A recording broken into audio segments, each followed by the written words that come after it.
everybody. Welcome back to Two Bye Guys. It is book season, the continuation of book season, and today we will be talking about one of my favorite new books of the past year that deals with queerness in the animal kingdom. This is a science episode, my favorite, and I'm so excited to have my guest here today. I really have just devoured this book, and I love it so much, and I wish I had read it 20 years ago, but obviously that was impossible. My guest today is Eliot Schrefer. He is a New York Times best-selling author. He has twice been a finalist for the National Book Award for Young People's Literature, and he received a Stonewall honor for the best LGBTQIA plus teen book.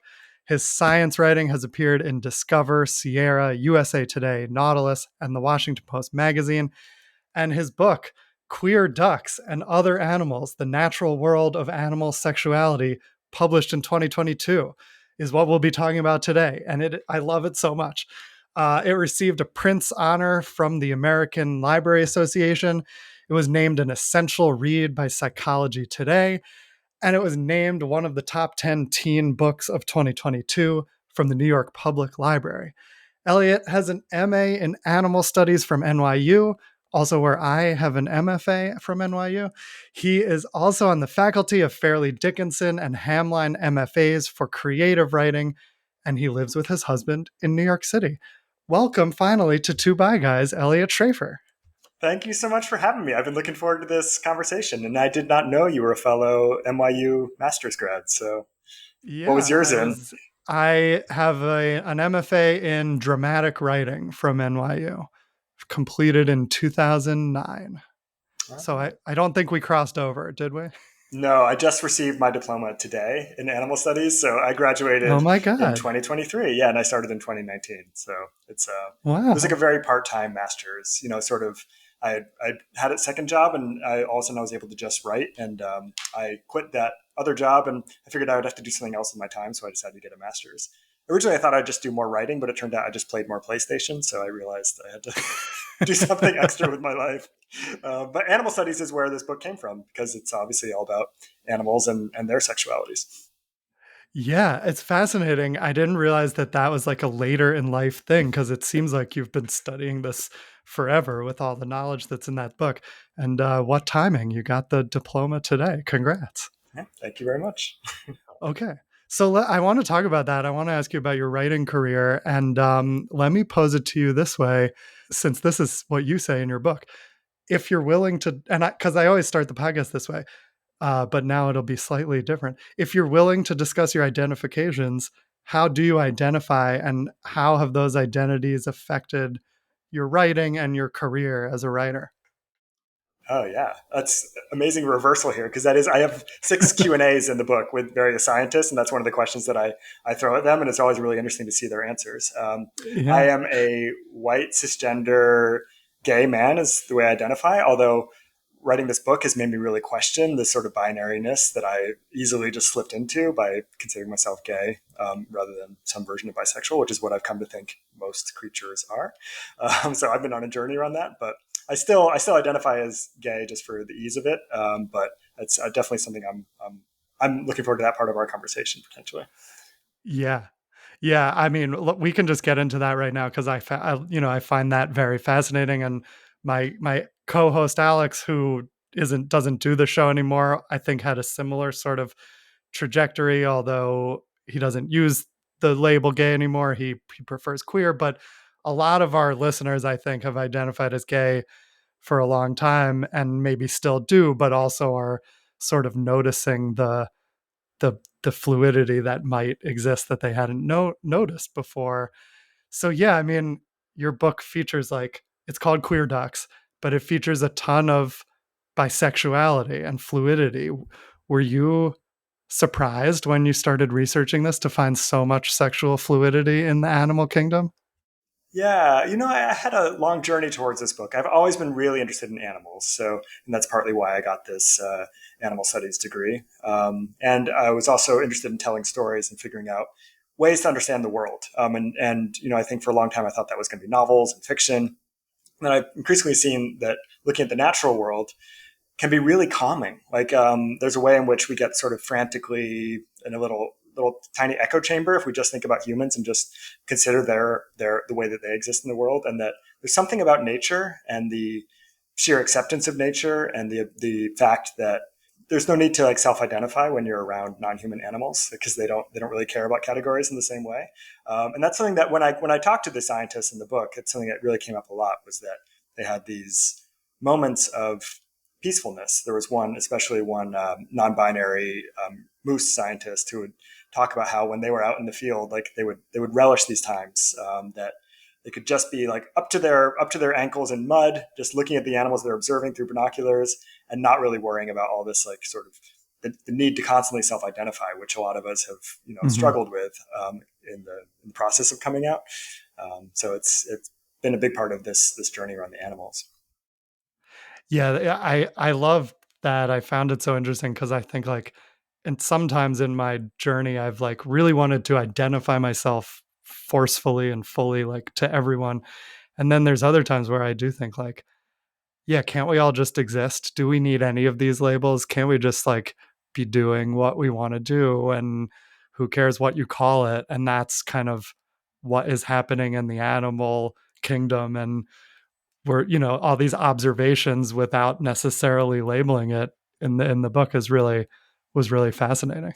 Yeah, and when I was, really a young person, really into animals, when I realized I was gay, which just for me was like the moment puberty hit, it was like almost like the day before I didn't have a sense of sexual attraction, and then the moment I did, it was just like guys, guys, guys. Like I stole my brother's Rolling Stone and just looked at the men's underwear ads in it nonstop. So it's this really moment. Like I know a lot of people have a very different journey towards their sexualities, but it was this like really stark moment of realizing I was this thing that had been reviled in my middle school. It was like the very worst thing to be would be to be gay or bisexual or lesbian. And it was, I would easily partake of that lunchroom conversation just so that people wouldn't think that I was gay. I would sort of casually gay bash, it's Adam and Eve, not Adam and Steve and all of that. And I was just part of that culture in order to survive middle school myself. And then when I realized I was gay when I was 11, I went and I looked up homosexuality in the encyclopedia because I was as a nerdy kid, it was like the way to find out the answers I needed. And it really, on the natural side, it was very stark that it didn't occur in nature. Everything that I saw, this is in 1990, 1991. And I really, it said it was a psychological aberration that was unique to humans. And so I really internalize that message. That this is something Mhm. that is humans only have same sex attraction and same sex behavior. And I came out on the other side of that. Like I had enough support that I came to like really love that unnatural part of myself. I kind of consider it the sort of Oscar Wilde version of sexuality. Like natural things are boring. Like let's all be unnatural. Like that seems Uh-huh. wonderful, right? Like it's a way to be unconventional and interesting, and that's the version I told myself in order to make it through. And I think there's some young people who internalize this feeling of deep wrongness. This and unnatural is something that gets attached to anti-sodomy legislations around the world, including the capital punishment legislation that just passed in Uganda. And this like internalized message of something that is like, you don't exist in nature and therefore there is something wrong with you is really, really damaging. And so Mhm. when I came across this, there's this episode of this 2004 documentary called Animals Like Us. And it had one episode on animal homosexuality. And I looked at it and watched it, and it was kind of like a really budget documentary, but it like opened my eyes to the fact that there's all this like homosexual behavior happening in animals. The animals almost across the board, across the animal kingdom, vertebrates, invertebrates, birds, fish, have all these bisexual behaviors. That it really opened my eyes to like I had been sold this poison pill, this Mhm. version of existence that is really that there's something wrong with queerness, and that when I found out that wasn't true, and I figured, I'd have to really search to find examples, and instead it was the exact opposite.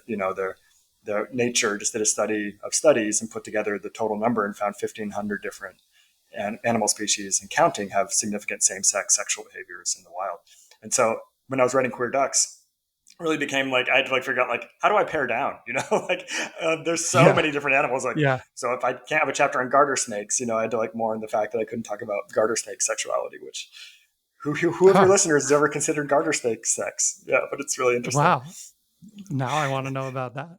Well, I can tell you if you're ready for a Okay, digression. well, we'll get to garter snakes in a minute, and I want to dive into all of that too. Let me just ask because I'm curious. So you've written a lot of fiction as well. Did you like how long in the works was this and the transition to nonfiction, or like how and when did you decide to do that?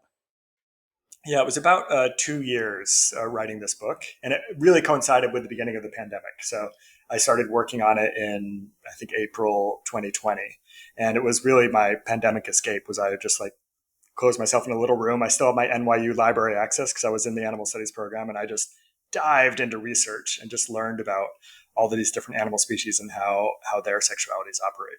And so it was a treat to actually not when human society felt like it was about to crumble all around us. It was a treat to just think about non-human animals for a little bit and put my mind elsewhere. It was a relief. Yep. Absolutely. I think you're like the fourth person on this season, in myself included, whose new book that's coming out around, last year, this year was a pandemic project. So, silver lining of the pandemic, we got a lot more queer books out there because we had time Yeah. to write them.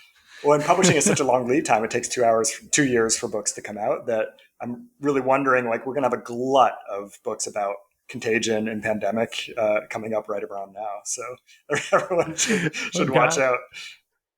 I will brace myself for that. I'm not sure if I'm prepared for that. I don't think I'm prepared either.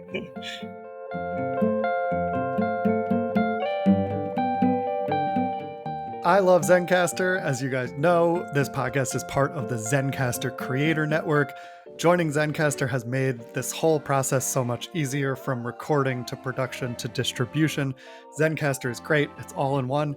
And now it's even better with their new AI-powered clipping tool to produce content on social media. So before I got access to this tool, I used to spend a while every episode looking through the full video, finding clips, figuring out which clips were good, cutting them up myself, putting them through multiple different tools on other websites to add captions and to add a bump at the end that looked pretty, and then putting it through each social media network and adding a caption there, writing a caption myself. I was paying money subscribing to all those tools, and it just took a lot of time, and it really disrupted my workflow. But then along came Zencaster's AI clipping tool, and it has made everything so much easier. And I am, quite frankly, pretty impressed by what this AI can do in finding clips. AI is not powering the content of my episodes. That's all human, obviously. But to find clips for social media, it's kind of the perfect use for it. So far, this AI clipping tool has done a great job at finding good moments from the show and clipping it automatically. Leave the heavy lifting to AI, as it generates titles, descriptions, and complete closed captions for your video clips. And you can effortlessly integrate and auto-post your viral video clips across top platforms like Facebook, Instagram, LinkedIn, TikTok, Twitter, and YouTube. When the clip is ready, I click one button and it posts to 4 different social media networks that we advertise on. Are you ready to revolutionize your content creation? Click on my referral link in the show notes to this episode, or use my code TWOBIGUYS, TWOBIGUYS, to receive an exclusive 20% discount on your first month of any paid plan. Don't miss out on this opportunity to elevate your content and engage your audience like never before.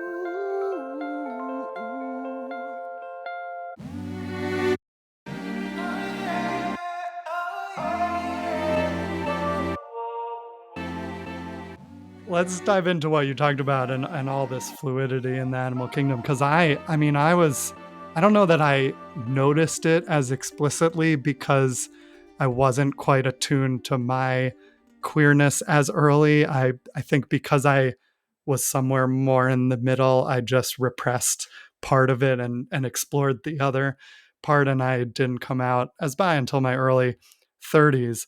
But I was a psychology major in college. I graduated in '07, and I specifically remember like a course called Human Sexuality. I think it was called Human Sexuality, even though we focused on animals a lot too.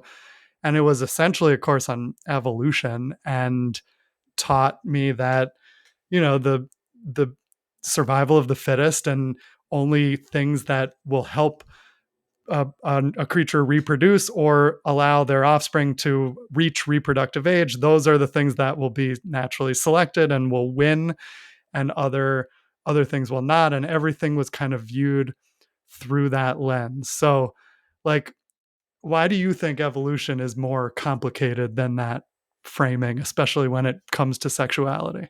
Yeah. Did you talk about bonobos in this psychology class? I feel like they're the animal that breaks through a lot for I studying don't, human I don't sexuality. remember. I don't Uh, remember now, and I want to talk about those. And I quoted the bonobo chapter in my book of your book, oh, so yay! they are fascinating. But I don't remember. I the one thing I remember from that class, and then I'll let you talk, is the male nipple, and they were talking about how that's like a byproduct of evolution, and it really serves no purpose. It's just there because it's less costly than differentiating the sexes and not having a nipple. But like, I don't know, I've learned recently that my nipples are not useless. In fact, they come in quite handy and are quite sensitive. Well, and the same argument is done in the reverse about the female clitoris, right? That it's this proto penis, that like would have developed if that person had been sexually male, but just remains in a sort of vestigial state, which I don't think many women think about their clitoris in this Yeah, way. no. But I think the evolutionary argument is really interesting because I think it holds water. It sort of makes sense if you haven't really looked at the science.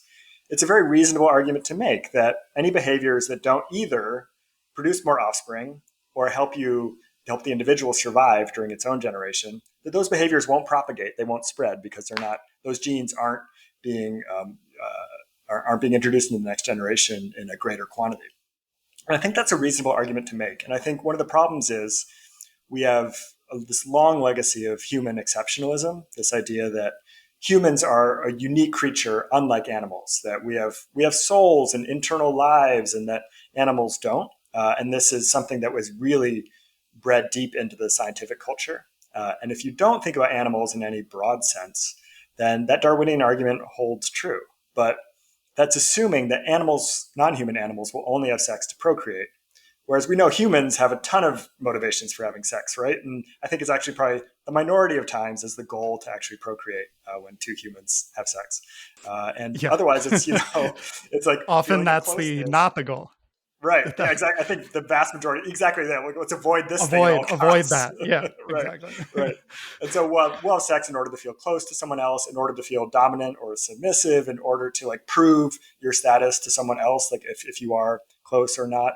That we have all sorts of motivations. Whereas we had thought of animals in a very, very simplistic way of thinking about the reasons they would have sex.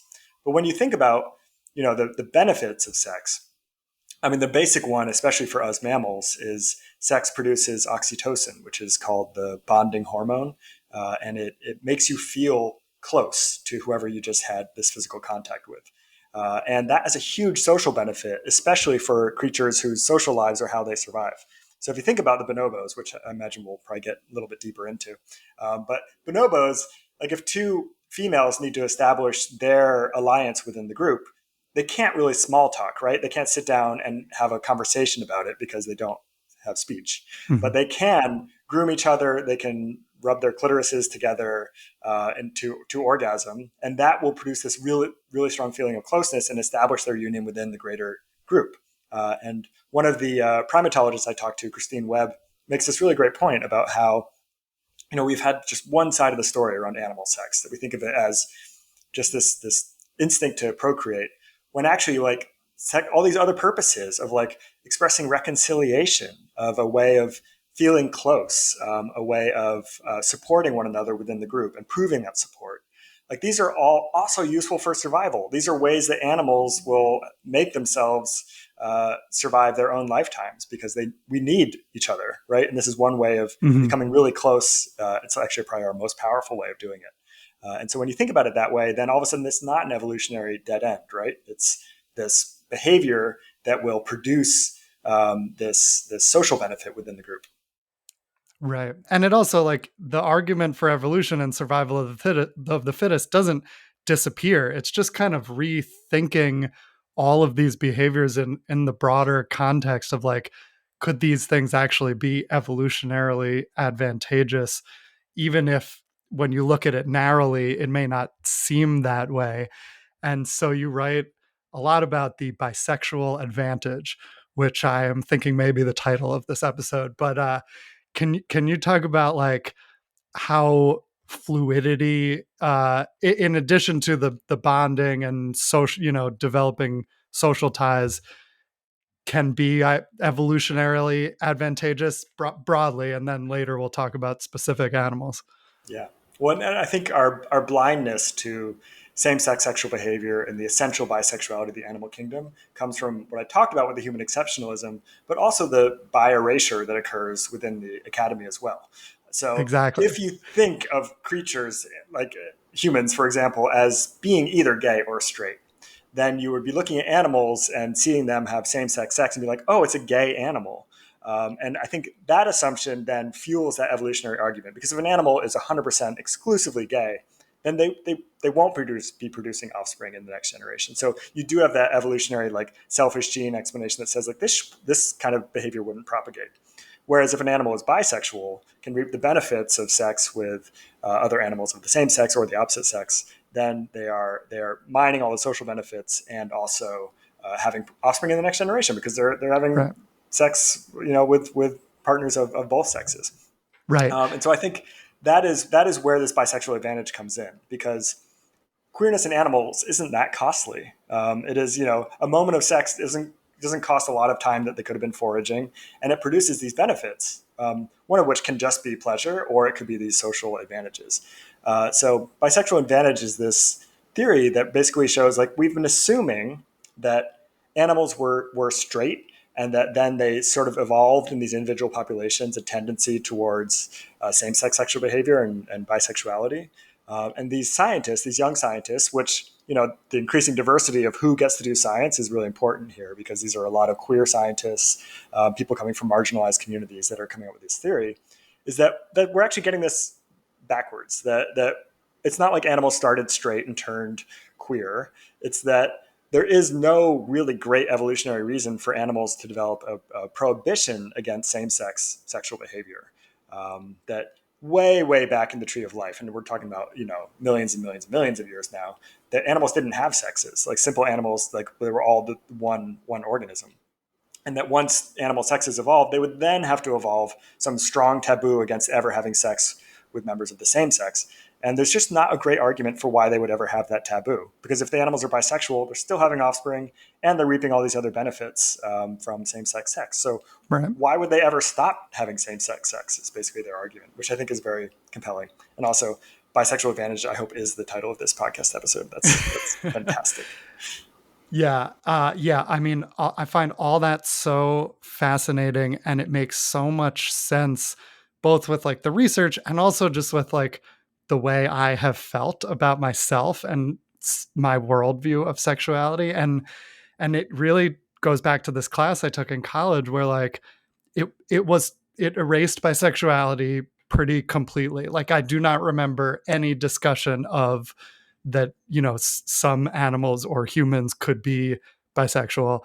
And it really looked at homosexual animals as the byproduct argument, the same as the male nipple. Like we don't really know, we can't really explain it, and it must just be this, random differences that didn't get weeded out, and it exists. But the reverse argument that you just made makes so much more sense. And doodle bugs are not on my list of topics to get to, but you have a chapter about doodle bugs who just fuck everything that moves, because that's just sort of the best strategy to like, it's indiscriminate sexuality. And like when you think about it, why not? Because that's how I felt for me, is that it isn't a zero sum game. Like when I'm have attractions or experiences with one gender, it doesn't make me then not want to be with someone else. If anything, it can help me teach me about myself and what feels good, and give me access to pleasure that then I want more of. And it's like a muscle that expands. So Gives you lessons on your nipple journey. right, exactly. And then I learned that from men, but then, I can take that back to being Right, with women. right. And so It's wonderful. the idea of sexually fluid animals just makes so much sense. Um, I want you to respond to that, but also you mentioned, and I think it's so interesting about like who is doing this research. And so if you want to also talk about like how do the biases of human scientists reinforce heteronormativity when studying animals, and like is that changing and how? Yeah. Yeah, I think on the topic of insects and arachnids, since we're just on that, you're absolutely right that they will basically fuck anything that moves. So they're really really rapacious sexually, and I think the basically the when scientists try to come up with reasons for this behavior, they just think like there would be a cost. Like if they pass up a mating opportunity that actually could have had offspring, there would be a cost to it. So why do that? If you're a wolf spider, like why not just have sex with any wolf spider you come across, in case because that way you might have offspring, and if not, then you just had sex and that's fine. It's you move on with your day. Like Mhm. what is the cost here? Like they're not worried about like facing their sense of shame or having to redefine Right. who they are. Like it's just they're just having sex where they can, which I think is Yeah. really interesting. But it's a very different reason for why essential bisexuality exists in mammals and birds. So there's no one theory about homosexual behavior in animals. It's different depending on the animal. And I think one of the ways in which this by erasure and the scientific assumptions around the way animals work came out was in fruit flies, just to cap off our insect segment. But fruit flies, there's especially in the 90s, there was article after article finding like a gay gene in animals. Like it was something that science was really concerned about, because if you found a gay gene, then it would change the way that we would treat LGBT people in human cultures, right? That you could finally prove it's not a choice, that it's something biological. And if you can't find a gay gene, then the conservatives could have the argument, they're like, oh, it is a choice after all, and they're just these humans that are making these sort of weird decisions. And so there was such a vested interest in finding a gay gene, and fruit flies were the main target for it. And this was in the mid 90s, and scientists did claim to have found a gay gene in fruit flies. And what they did is they modified a sequence of amino acid pairs in the DNA of these fruit flies, and then all of a sudden these male fruit flies would have sex with each other. And they had this video of these fruit flies in a petri dish of just this long chain of fruit flies having sex in this dish, and they're all males. And so it was on the cover of Time and Newsweek, and everyone was saying like a gay gene has been found. And meanwhile, it was just really sloppy science. First of all, they called this gene in question fruitless, which I thought was a really shitty name for a gene that Yeah. encourages homosexual behavior. But anyway, this is the 90s. But Uh-huh. what the scientists had done is basically just take away the fruit flies' tendency to discriminate the sex of other fruit flies. And so what these fruit flies were was bisexual. And just by putting a bunch of male fruit flies only within the same group, the males were all having sex with each other, but they hadn't turned them gay. But this idea that just skipping right over the fact that they really had created these bisexual fruit flies, like skipping over that fact and like just calling them gay in this sloppy way was, I thought, really telling about the way that our culture approaches sexualities and thinks about sexualities, that we have this lionizing of straight and gay identities, and then this habitual just ignorance of or even consideration of bisexual identities. And that came out Mhm. really strongly in these fruit flies. Well, and actually, that topic is on my list for later. But let me just ask you this now, because I thought that was fascinating. And then you wrote that I forget if it was the fruit fly study or something else, but you wrote that the New York Times concluded eventually that 50 to 60% of sexual orientation might be genetic, essentially as inconclusive a result in either direction as you could imagine. And you wrote that you really like that as the answer, that it's inconclusive. Why do you like that result? Yeah, yeah. I mean, there's interesting arguments on both sides about whether you would want it. Like, what if it was 100% genetic? Your sexuality was encoded in your genes, and so we could actually do a DNA test. Like 23andMe could actually tell you, like, oh, like you're bi, and here's the gene pairs that show it, and like so it's confirmation of who you are. There's all sorts of really positive consequences we could imagine about that if we're as queer people. That you could then really say to your uncle at Thanksgiving, like it's not a freaking choice. Like here's like my 23andMe results. Like it says that I am, you know, 60% bisexual or 20% bisexual, whatever it is, however the science would work. Uh, Spoiler alert, it doesn't work that way. yeah. But then you could have this, like, you could make this clear argument, especially to conservatives, that that this is something that is needs to be respected and within our legislation and the way that we think about people. But on the flip side, then you would have this capacity to have this proof that feels like of the absolute 100% pure science, this proof that someone is gay or bisexual or lesbian, and that you can imagine what that would do in the wrong hands. That you could, picture someone running for president and saying, like, we need to rally together against this, like, scourge of queer people, and now we have a database where we know exactly who they are, and we've all been blithely, like, spitting into tubes and sending it to places like 23andMe, which still keeps this genetic information, right? And so they would be able to Hmm. say, this is incontrovertible. It is absolutely true. And if we want to eradicate this menace, then they have this, quote, scientific proof of it. So it's both. It could be a blessing and it could be a curse. And I think this idea of there being only 50 to 60% genetic correlation to sexuality and that the rest might be cultural is actually a great mix, because there is a genetic component, but it's not the only thing, and that there's something else going on, which I think keeps us in this middle ground space, which is the safest place for queer people to be as far as the greater culture. Yeah. I like that. The 50 to 60% might be genetic. It's like it is kind of the perfectly complicated, interplay of nature and nurture. And it's in addition to the safe zone reason that you talked about, like I just kind of like that it's a little bit unquantifiable and undefinable, and that's what it should be because it's so complicated and complex, and it works so differently, as you said, in many different animal species for different reasons, for other different purposes. And so yeah, it's there is never going to be like 100% in any direction of why, Yeah. to And answer we why. love those explanations when it is 100%, like incontrovertible proof, it's absolutely this way. But it's a sign that the science is being done right when you get something like 50 to 60% as the answer. Like that is Yeah, like the way the world works, so it makes sense. right. Let me ask you, before we get into individual animals, let me ask you one question about your identity and what this book has kind of helped you rethink.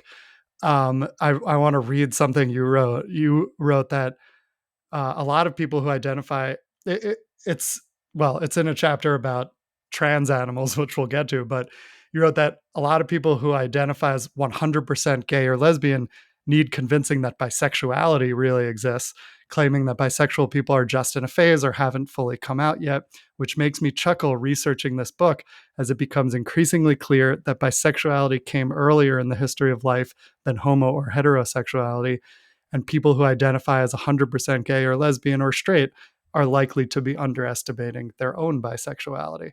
So, did this book kind of make you rethink like what the baseline is for sexuality, or like, and then also how has it, even though you still use the gay label, like how has it affected your perception of your own identity? Yeah. That's a great question. There was one scientist I talked to, Beans Valachi, who basically studies the history of sexuality in science. And they talked about their own trans identity, that they don't actually, among friends and in close conversation, they don't identify as trans, but they do when they're writing an op-ed or when they're teaching a class or giving a lecture. And that the reason is it's like politically useful. Like it's a way you can really quickly establish your solidarity with a group of people. And Beans felt close enough to trans people to think, like, this is expedient for me to use this when I want to, and then I can change that label depending on who I'm with. I can be a little more down to the nuts and bolts of who I really am. And I think of that sometimes with identifying as gay, that it's a, instead of saying like a Kinsey 5.5, right? It's like a way to, like, sort of, Right. like, really quickly, like, get something established and move on to the point I wanted to make, which unfortunately that happens with so much frequency that it leads to this bi erasure. And this will be no new news to most of the listeners to your podcast, but homosexual didn't exist as a word until the 1890s. And, up until then, you Hmm. could have same sex, but you couldn't be gay or homosexual. Like it wasn't an identity. It was just something that someone could do. And so when you think about the sort of, that's a blip, even in the time span of human existence, it's a real blip to have the idea of being gay or straight. And those words are really, really new, and the idea of those identities is very, very new. And so you might have Hmm. had laws against homosexual behaviors, but it wasn't an identity state. And I think that's even beyond the ways that animals prove that animals, which obviously don't carry a sense of internalized shame around their sexual identities, like they can very freely have same-sex sexual behaviors and not feel any reason not to. But they're also, like humans, we are the aberration right now in Western culture, that we think of things in terms of gay and straight. And then if you look at the history of human societies, they would have it wasn't identity based in the same way, which I think was so freeing to think about. Right. I know. I wish we could live in that society, or like, I wish I could live with a bunch of bonobos and just like not have to identify and just do shit. But yes, we do live in these very politically charged times, and because of a lot of homophobia and biphobia of the last 100 years, we sort of have to use these identity labels to combat that. But I does make me think your book that the real utopia is like back in a label-less world in some ways, if that were possible someday.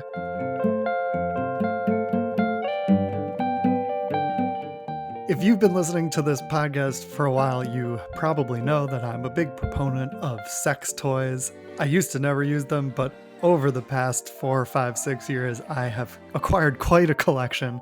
And I think whatever your sexuality, wherever you are in your journey, whatever your relationship is with sex and with other people or not, sex toys can make all of that more fun and interesting. You can try things you've never tried and see if you like them or not. You can explore dynamics like Dom sub dynamics or kink or fetish play. And so, if any of that sounds interesting to you, I think you will love bunnyshop.com. Bunny Shop is not your average adult store. All of their merchandise is carefully curated. Every product at Bunny Shop is handpicked for its top-notch quality, stunning aesthetics, and safety. Whether you're a newbie or a seasoned pro, Bunny Shop caters to everyone. You can discover unique and fun items that suit your desires perfectly, or that help you figure out what those desires are. Sometimes these toys can be quite expensive, but whatever your wallet size, Bunny Shop has something for you. From affordable gems to luxury items, they've got your price point covered. And I've already taken a look. They certainly have the luxury items, but they've also got some really affordable items that look great to me. I've been in particular looking through their kink and fetish pages. They've got some really fun bondage stuff: gags, handcuffs, masks, blindfolds, clamps, paddles, whips, crops, sensory items. They have good stuff for couples, some games, some lingerie, and other dress-up items. Whatever you are interested in, bunnyshop.com has it. Let go of any shyness and embrace your self-love journey with confidence. Save 20% off your order today when you use code 2BUYGUYS, TWOBIGUIS. Visit bunnyshop.com, that's BUNNYSHOPPE.com, spelled with 2 P's and an E at the end, and save 20% off your order.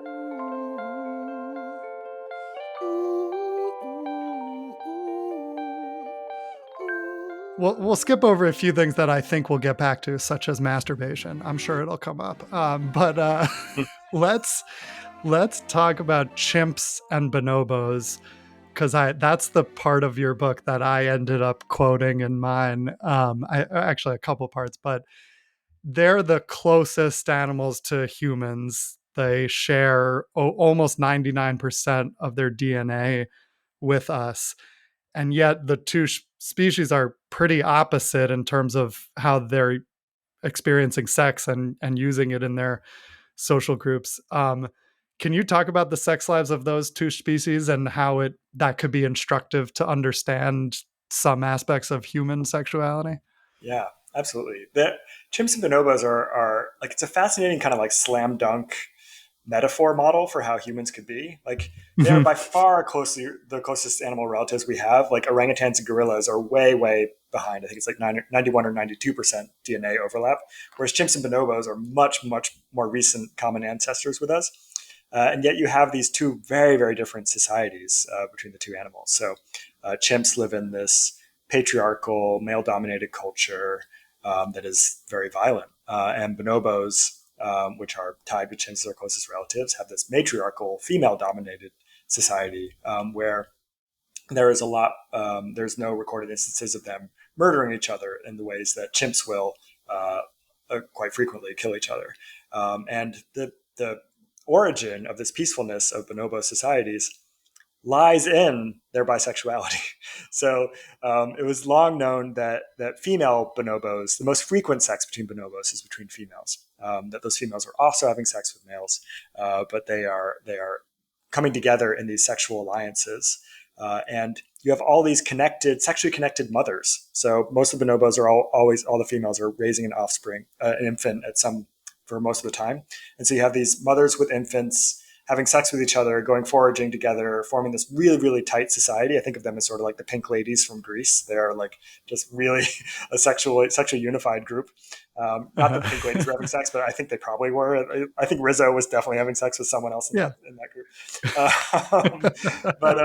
But they and so they form through this like sexual connection, and they're incredibly promiscuous as well. They have sex multiple times a day, and that because basically everyone's having sex with everyone else within this group, they feel close together. They don't have this level of violence that chimpanzees have.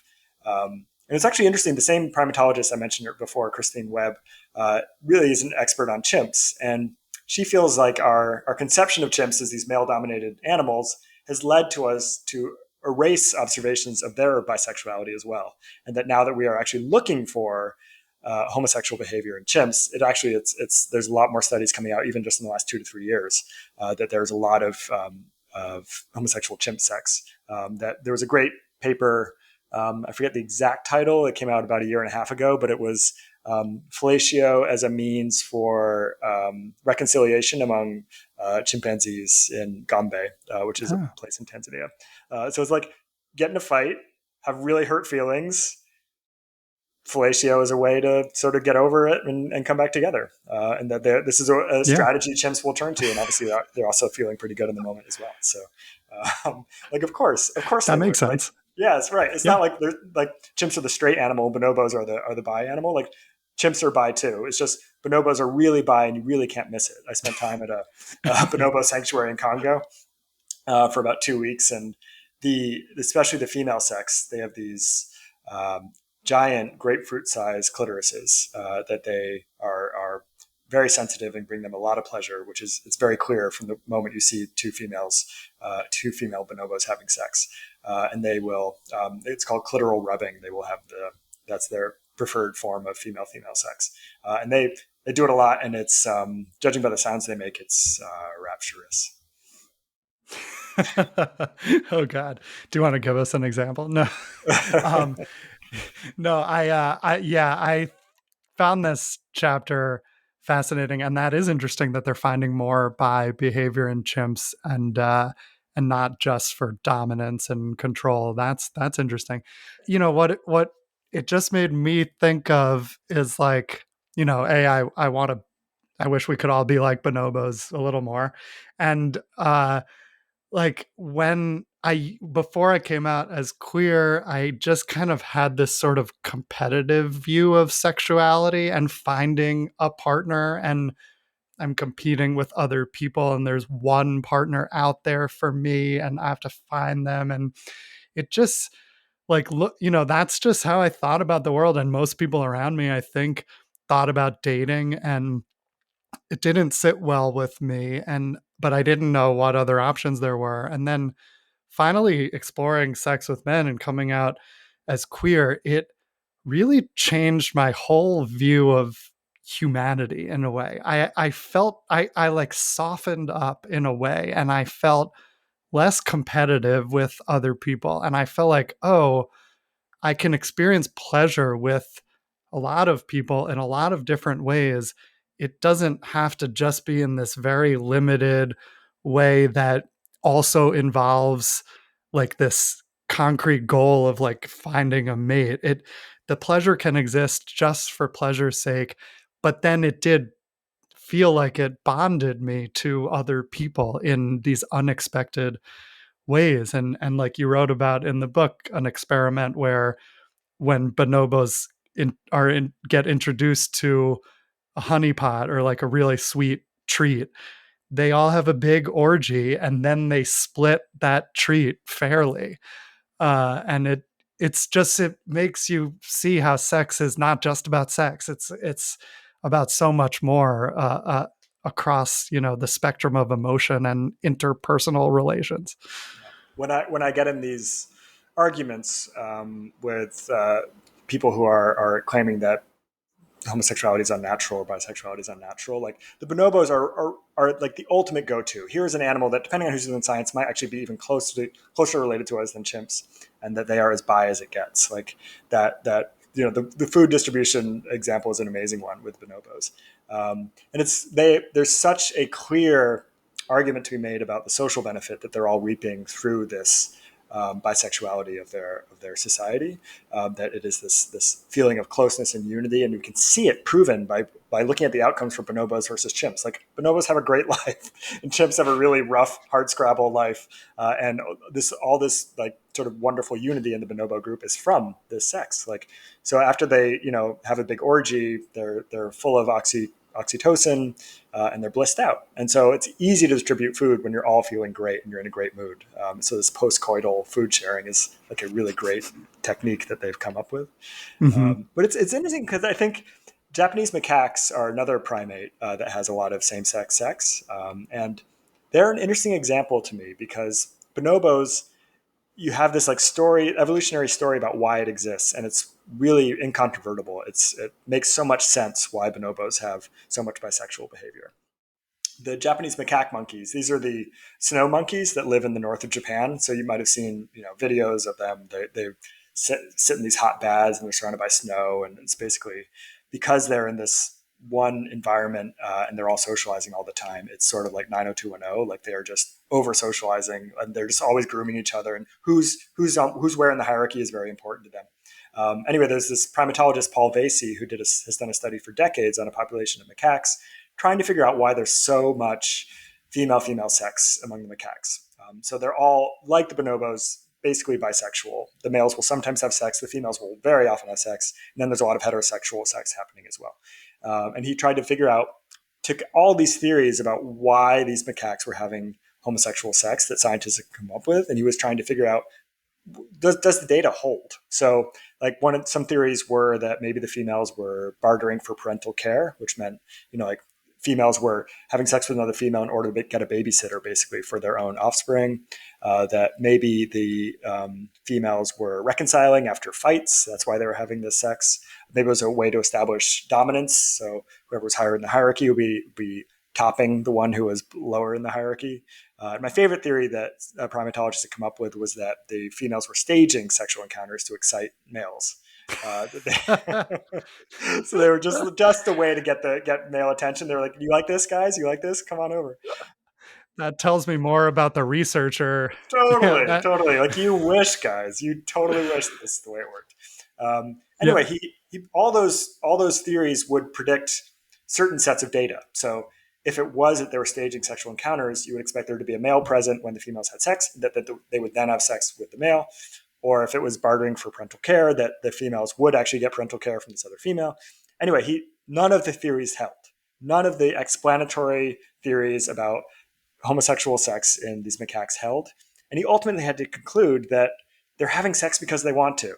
Like these macaque monkeys, we've developed sexual organs for the evolutionary purpose of procreation. Like that is he's not saying that's not true. But once they have them, and these animals have a mind and have the capacity to have desires, two females are sitting next to each other in this, thermal bath surrounded by snow, and they have the experience to feel pleasure together with their sexual organs. So they're going to do it. And then maybe it'll be with a male like 10 minutes later, but they're going to do it right now. And doesn't have to be some grand evolutionary theory for it.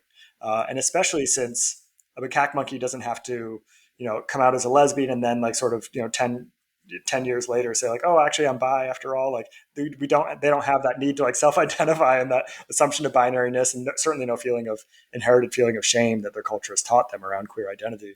That they'll do it. Like, why wouldn't they? Like they're relaxing in the Hmm. afternoon and they'll have sex with each other. It makes you wonder how Right. much we've lost as humans by not having access to that sort of essential acceptance of a variety of sexual expressions.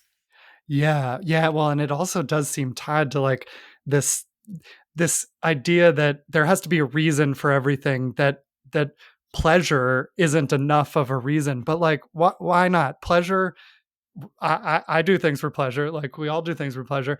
And why can't animals do things for pleasure? It speaks to what you talked about earlier about the inner lives of animals that for a long time scientists don't really consider their feelings and emotions, and things can be pleasurable and we can do that. And I think that's also reflected among humans. Maybe recently there's a bit more of a focus on just pleasure for pleasure's sake, especially in the queer community, but that is not seen as a good reason for sex by many people in our current world. Like they also look at it like scientists have looked at animals, that you should have sex for a purpose and pleasure is not a good enough reason, but it should be. I totally agree.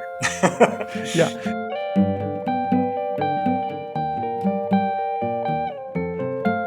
I want to talk about one other bisexual animal, which is the dolphins, the bottlenose dolphins. Are they just gay sharks? And can you talk about how sex works for them and the social structuring and sort of the complex societies they form, and how sex is involved in forming those? Sure. Yeah. The bonobos are kind of a slam dunk example for why there's this a lot of female sex within their group.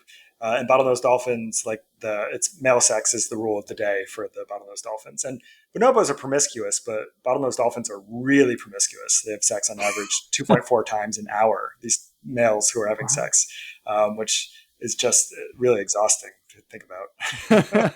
I Yeah. mean, 2.4 times a day would be a lot, um, Yeah. but 2.4 times an hour. So there was That actually does seem one like a great lot, even for me. Even for me, that's a lot. there's one great article about male dolphin sex, and it had a picture of two male dolphins having sex, but it said the caption said the owner of the erection was not identified. Like they couldn't tell in this like massive dolphin sex like whose penis it was.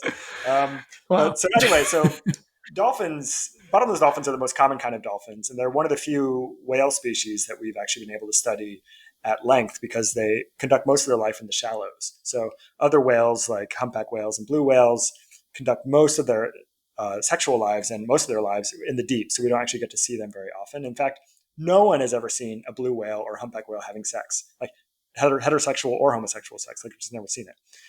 But dolphins and orcas will conduct their lives in the shallows, so they're much more studied as far as their sexual lives. And bottlenose dolphins, the only lasting union, the only lasting partnership in their society is between males. Females will raise their calf, but after a few years have gone by and the calf is now an adult, they will part ways and never to see each other again. Whereas these males will form these lifelong unions. Sometimes it's a throuple. Often it's just two male dolphins. And it was long known that male friendship is what they called it, was the structuring element of dolphin society. But it wasn't until 2006 that Janet Mann, who runs a dolphin research site in Australia, published on the mechanism of that friendship, which is this incredibly frequent sex, this 2.4 times an hour.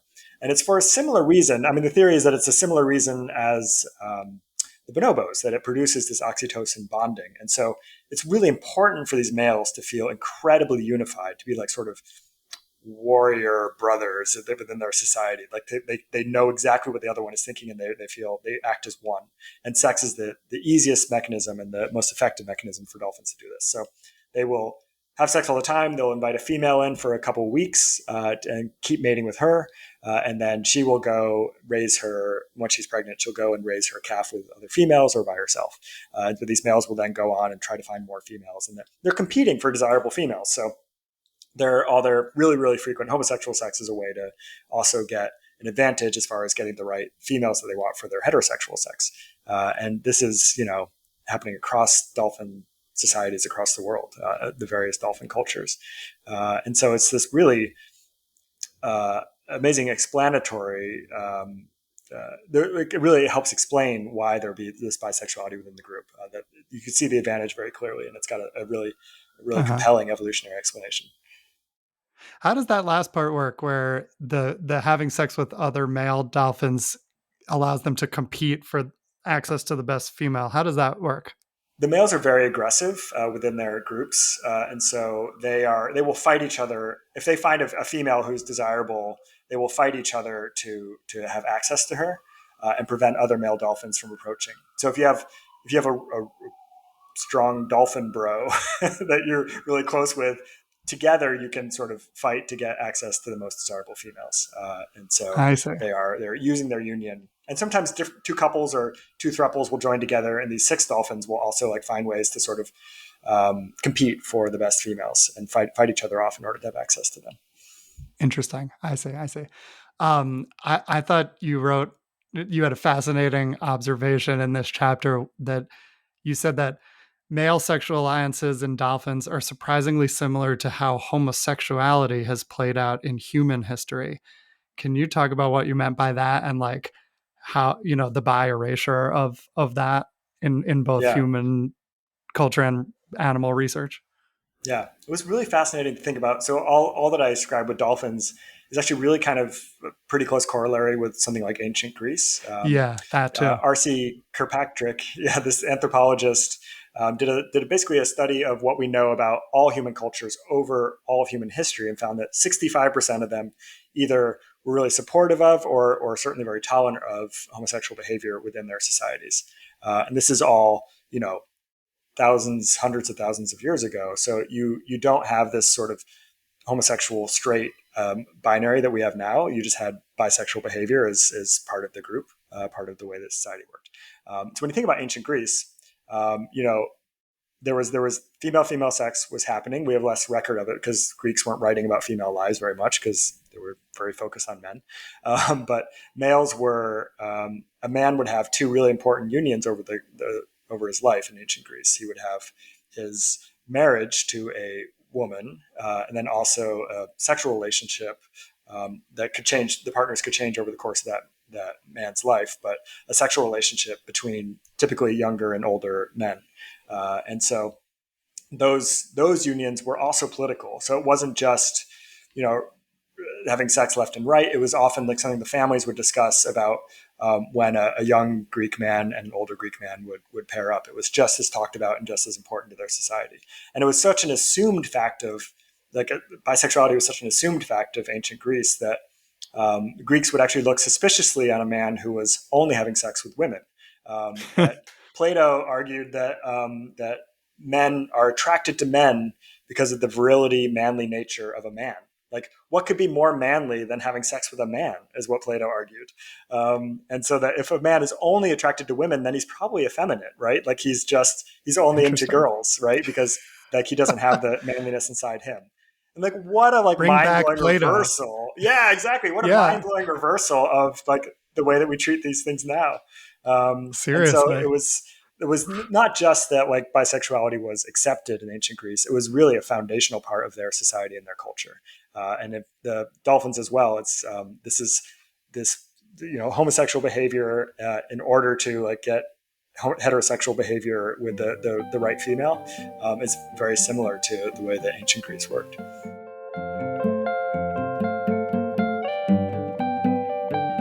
Thanks for listening to this episode, everyone. Don't go anywhere. There are still 10 more minutes coming up, but there are also 20 extra minutes of bonus content not available here, which you can only find on my Patreon, patreon.com/Robert Brooks Cohen. You won't want to miss those extra 20 minutes. We had a fascinating discussion. We talked about animals that defy the gender binary.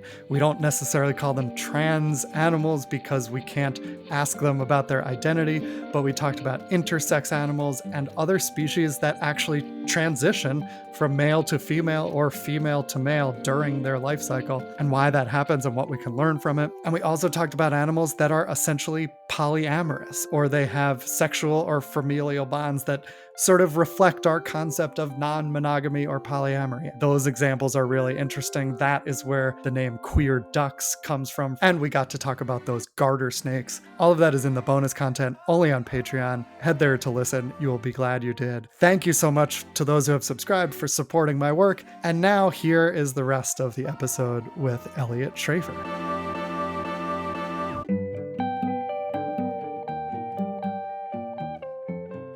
You mentioned there's about 1,500 animal species that queer behavior or other things have been observed.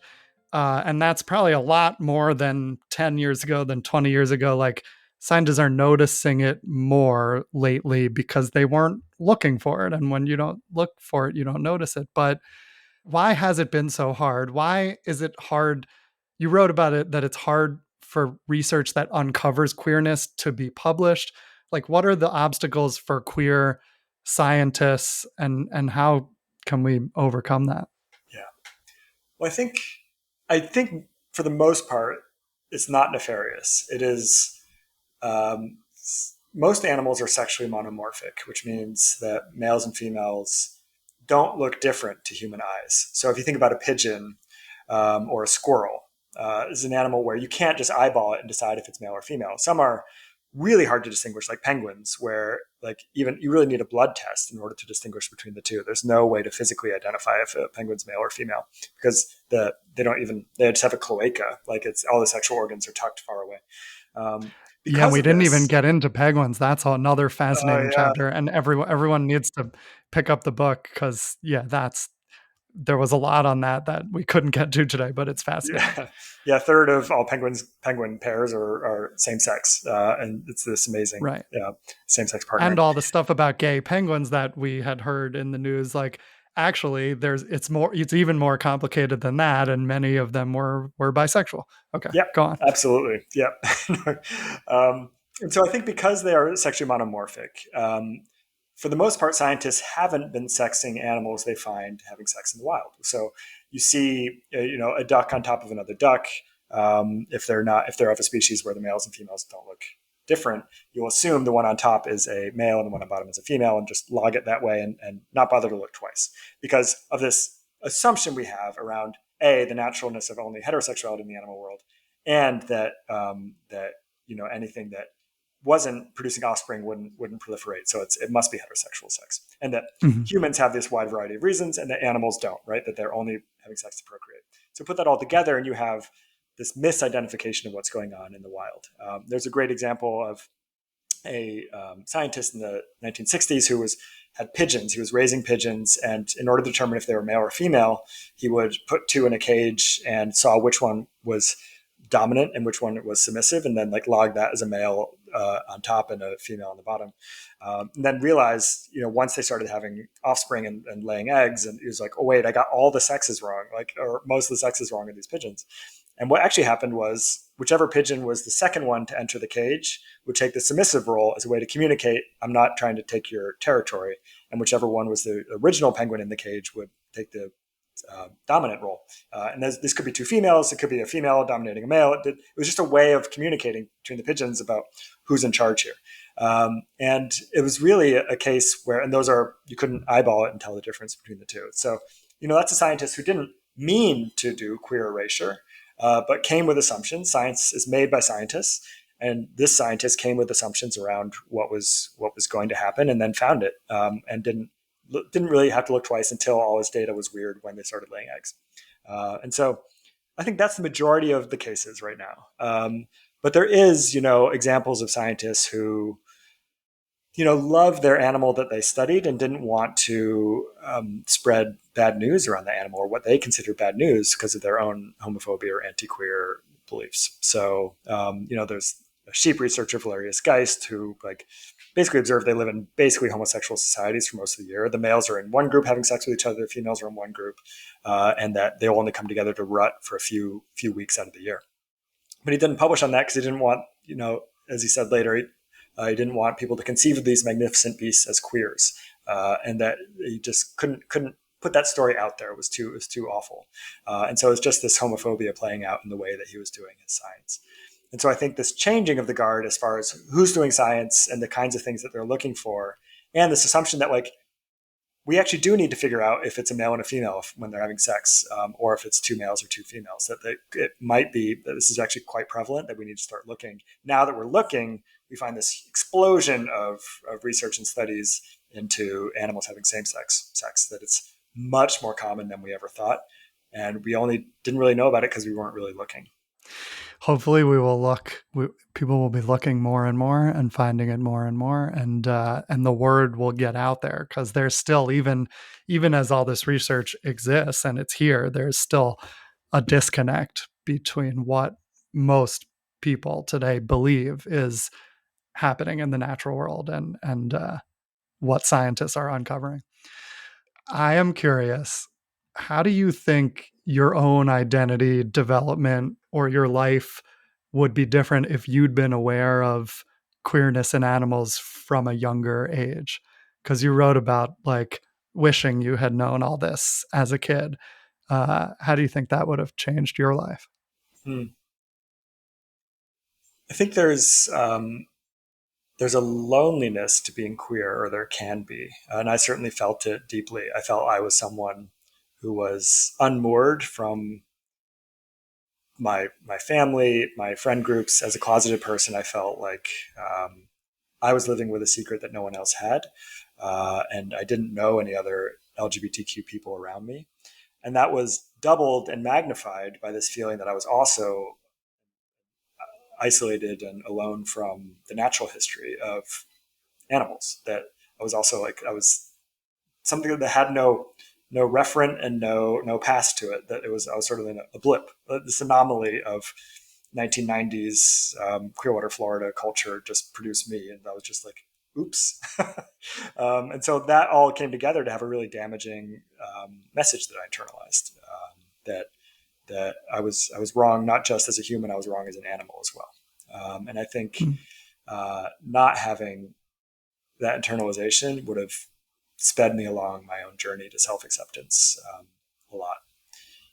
And so that's partly why I wrote Queer Ducks for younger readers, is to um, I want adults. Most of my readers have been adults for the book, but I want my main goal is like those teenagers who feel isolated and wrong and that aren't getting any other stories to tell them otherwise, can find out about this growth in science that unfortunately biology textbooks are really lagging behind and not haven't caught on to it and haven't caught up yet. Yeah. Yeah. I feel the same way. I feel like, I believed what I was taught in my psychology classes. And looking back, it feels like I was maybe not intentionally, but kind of gaslit a little. And it caused a lot of confusion, there was a disconnect of like the way I felt about fluidity and at the time, very binary way it was discussed in textbooks and stuff. And so I think it's great. Your book will be out there, and it is great for adults. It's a great read. It's so funny and personal, and like you talk about your personal journey in almost each chapter and how it relates to these things. But it is also super accessible for young people, and there's great little cartoon images of stuff happening and examples of the animals that are just so fun and interesting. And so anyone of all ages will enjoy it. I really encourage you to pick it up. Last question. I saw you have written a new book called Charming Young Man that is fiction, I believe. Can you tell us about that and like what else is next for you? What is exciting you these days as a writer? Yeah, I'm in my queer YA era. I wrote a sci-fi novel that with a gay romance at the center called Darkness Outside Us a few years ago, and then Queer Ducks, and now Charming Young Man is coming out this fall. It is about a real life figure that I discovered, who was a young piano prodigy in France in the 1890s, and was won the first prize in piano at the age of 13, which was unheard of, and was heralded to be like France's next great thing.